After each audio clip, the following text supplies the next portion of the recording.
All the characters in the story are over 18 years old. For once, the family gathered together at the table. My father was sipping his morning coffee, his nose buried in the obligatory stock exchange news newspaper. Mom and sister were whispering something all the time and giggling like two schoolgirls. I was looking out the window, enjoying the unseasonably warm morning. Boys, you've already picked out your Halloween costumes. There's only a week left, my mother suddenly asked, removing me from the pensive state of contemplating the beauties of nature outside the window. Yes, yes. Otherwise it will be like last time, added Rebecca, my sister, and burst into loud laughter. Stop teasing your brother. In the end, it was also my fault. My mother abruptly cut off her sister, and she lowered her eyes, covering her mouth with her palm. She obviously wanted to hide her smile. They're both just messing with me. Well, everything is clear with my sister. She never missed an opportunity to tease me, but I didn't expect it from my mother. It's necessary to ruin such a great morning. The mood disappeared completely. Last year's Halloween came back to mind. Mom was buying me a suit then. Well, as usual, it happens at the last moment. There was nothing worthwhile anymore. I had to take what was left, and all that's left is the clown costume. Imagine me, a 22-year-old guy in a McDonald's clown costume, and besides, he turned out to be too small. All the guests made fun of me. And anyway, why should we celebrate this holiday? We drive American cars, eat American grub, drink American alcohol. No Halloween this year.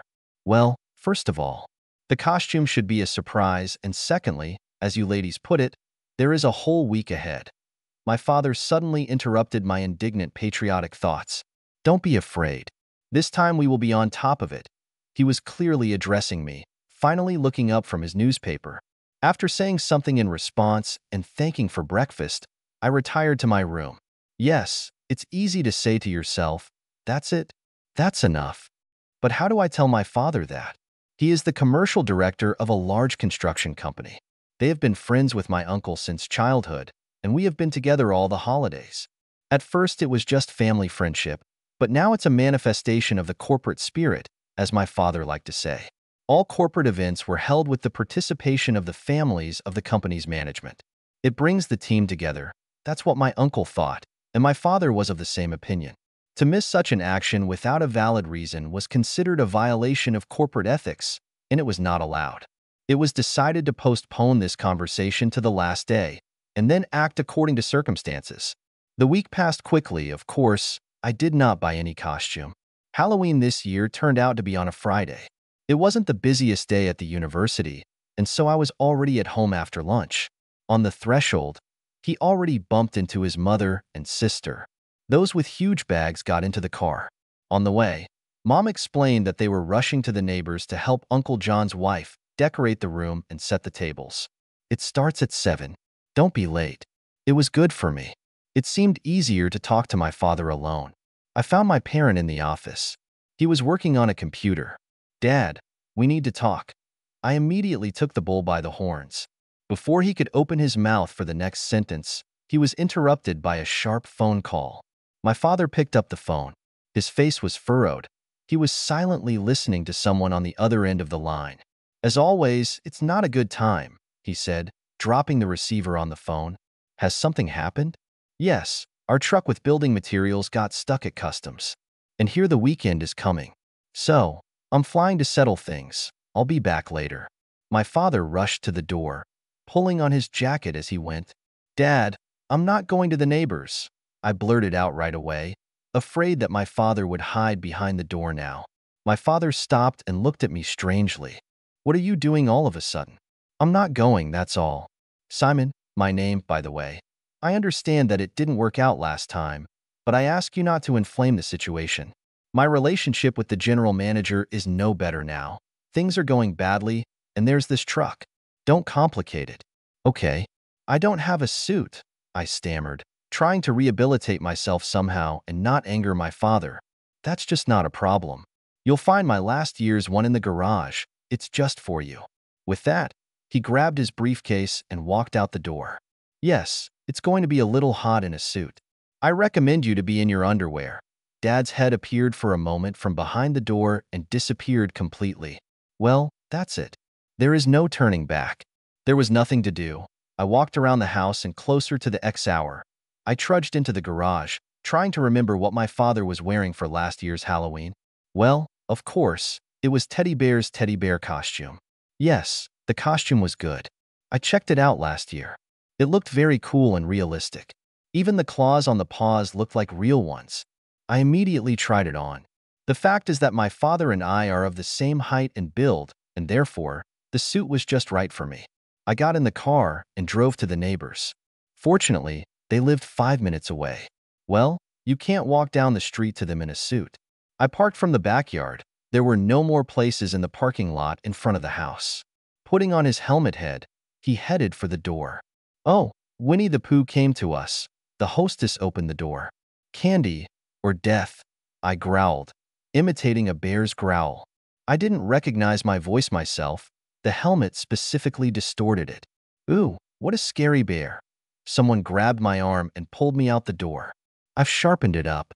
A girl in a brown cowboy hat stood in front of me. But this is my sister, Rebecca. Cool, Dad. I see you've decided not to bother. Reasonable savings have always been a hallmark of our family. Why splurge on a new suit if the old one still has no holes? She burst out laughing, grabbed my hand and dragged me to the bar. Hello. What are you going to drink? The barmaid also burst into loud, ringing laughter. Of course, it was the daughter of the party's hosts. Unlike her sister, her daughter wore a black cap with a high crown on her head. I growled something in response and waved my hand vaguely in the air, pretending to do something, becoming more and more into my role. I see, the daughter purred in response, and, sticking a long straw into the cocktail, handed me a drink. With a straw, she guessed it correctly. There was no other way to drink, except to take off the helmet. But this was not in my plans in any way. Everyone mistook me for my father, and I was amused by the thought that by deceiving everyone, I would somehow recoup last year's shame. The suit provided another tangible advantage. From the outside, it was impossible to see who my eyes were looking at the moment. Sitting back in my chair, I began to look at the guests with interest. Here, in the far corner, our Rebecca was being bullied by some long guy in a Spider-Man costume. Here a fairy floated by, clicking on the nose of each visitor and at the same time, screeching, "Freeze." She thought it was very funny, and the guests were laughing. Of course they wouldn't laugh, because the fairy was the hostess of the house, the wife of the boss. Her dress was cool, more like a negligee. And who else is this? A short brown-haired woman in an embroidered black doublet and a short skirt, from under which another thin lace skirt coquettishly peeked out. The outfit was complemented by a small red cap gracefully sitting on her head. This is clearly a Little Red Riding Hood costume. Wait, that's right.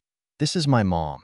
Looking from one young lady to another, I caught myself thinking that the older a woman is, the more she wants to put all her charms on display.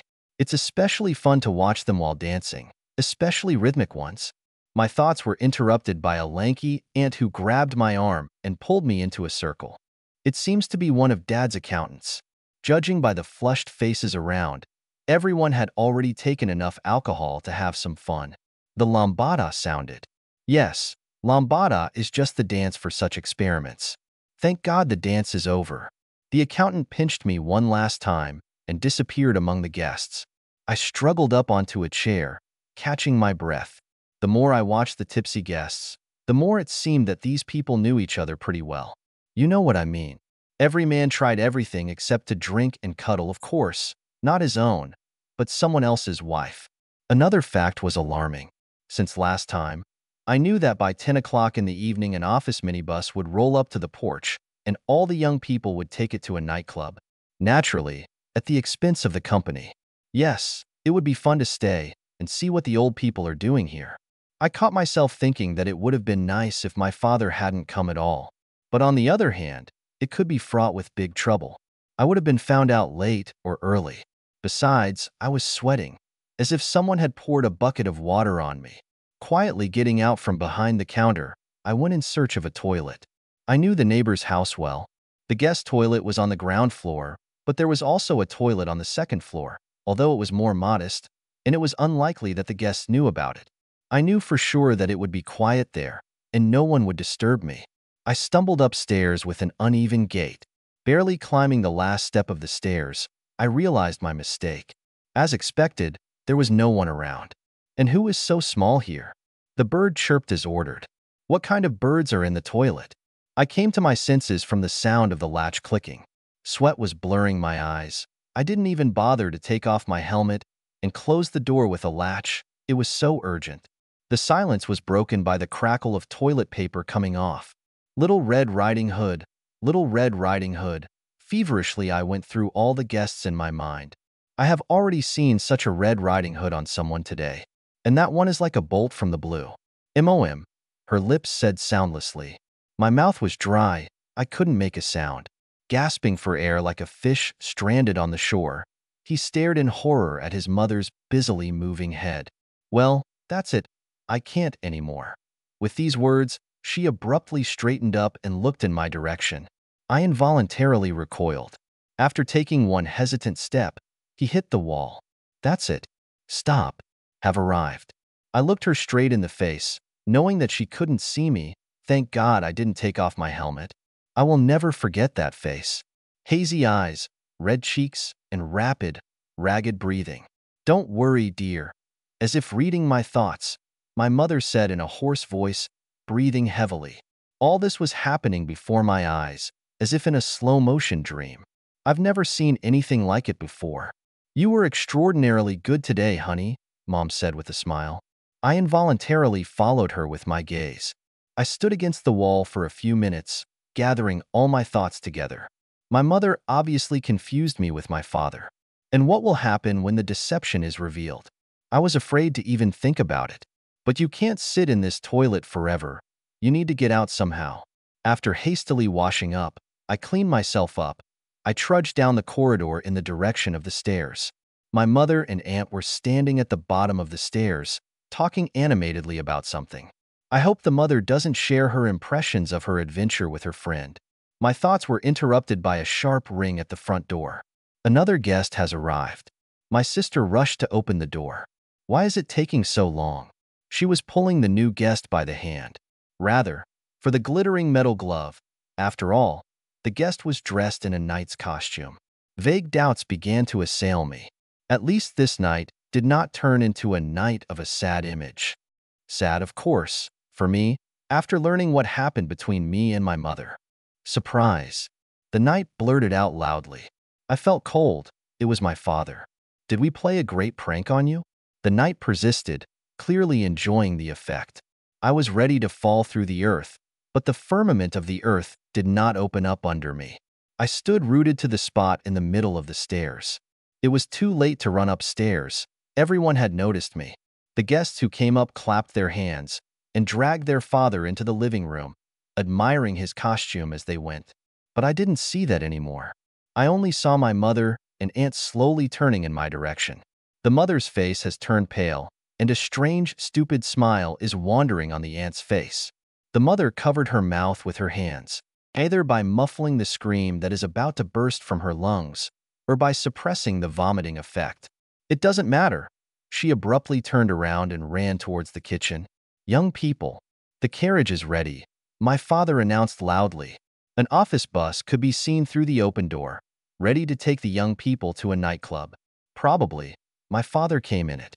A crowd of peers flew past, dragging me along with them like a sea wave. Outside, I was relieved to take off the hateful helmet. The cold October air rushed into my lungs. I'll come back later, I said, a phrase that was not intended for anyone in particular. The crowd didn't really mind. The doors slammed shut and the bus, tires squealing, disappeared into the darkness. I don't remember how I got home on autopilot, finally took off the ill-fated suit and fell on the bed. I was woken up by the crackle of the alarm clock. I just forgot to turn it off yesterday, because today is Saturday, a day off. The whole room smelled of sweat and alcohol, like cats shitting in their mouths, bags under their eyes. In the shower, one thought drilled into the brain. Tiptoeing past my parents' bedroom, I slowly began to walk down the stairs. The bathroom in our house was on the ground floor. I heard the clink of dishes and the smell of coffee from the stairs. Mom must have woken up by now. As quietly as possible, I sneak past the kitchen and purposefully move towards the bathroom. Ugh, it's gone. I sighed with relief when I saw my father's broad back hanging over the stove. Oh, hi. How was your evening? My father asked amiably when he heard my footsteps. Fine, I mumbled back, trying to get into the shower as soon as possible. It's good that you're awake. I'm in a hurry to get to the office. We need to finish with that customs. Make strong coffee for Mom.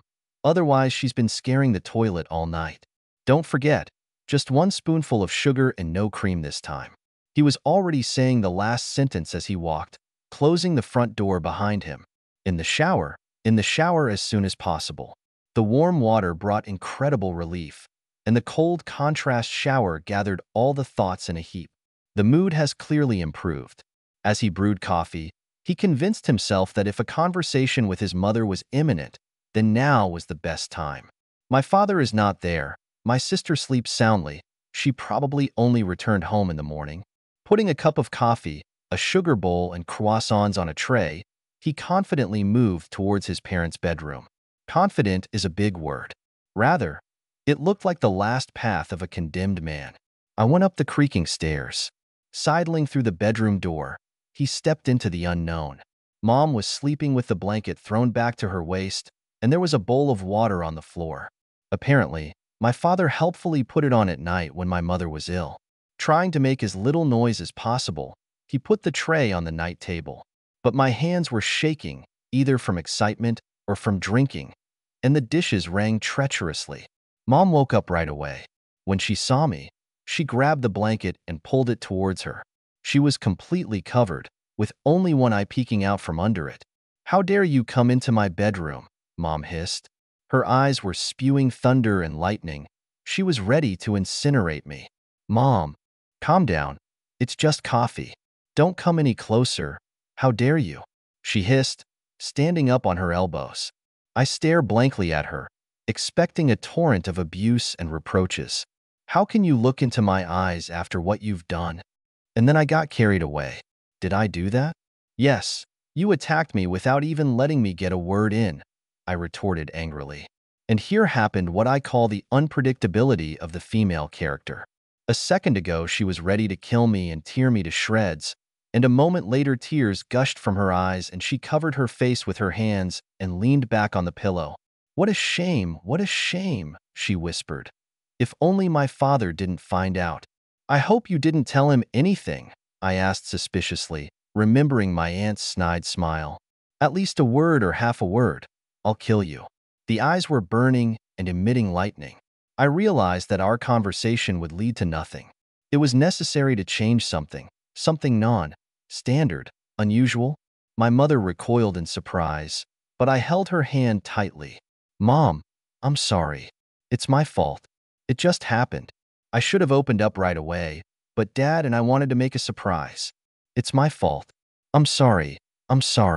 She obviously did not expect such a change of mood and looked at me. Her eyes were covered with a veil of tears again. Her lips trembled. She grabbed my head. "Whatever you think about me, you should know. You are the closest and dearest person to me. You are my mother, and I love you more than anything in the world." With these words, I got up from my knees, leaving my mother completely perplexed and quickly left, closing the door tightly behind me.